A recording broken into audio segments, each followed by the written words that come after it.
Hello, I chose the book Betty Before X by Eliza Chavez. This is a story about 11-year-old Betty Chavez and her life in Detroit in 1945. So we follow Betty through the trauma of watching a black man be lynched when she was very young, to working through relationship problems with her biological mother, participating in church, encountering racism, and volunteering in the Housewives League to support black-owned businesses and not give money to businesses who refuse to hire black people. Betty Chavez grows up to be an American civil rights icon, a doctor, and the wife of Malcolm X. I chose Betty Before X with my future student demographic in mind. I come from a very white community. There's very, very little racial diversity. I think that fact makes it even more important for teachers to introduce literature by black writers and to talk about the accomplishments and challenges of black men and women. The civil rights was a defining event in American history.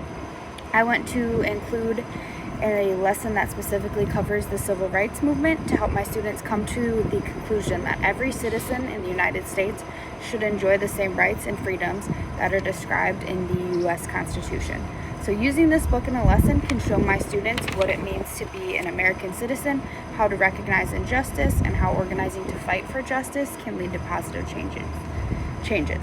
Because we live in an area with little diversity, I believe it is extra important for students to learn about other cultures and the injustices inflicted upon them, because many of my students will not experience much diversity or interact with people of other cultures very often in our community. So I can use this book in a language arts lesson by having students prove their ability to recognize key ideas, details, craft, and structure.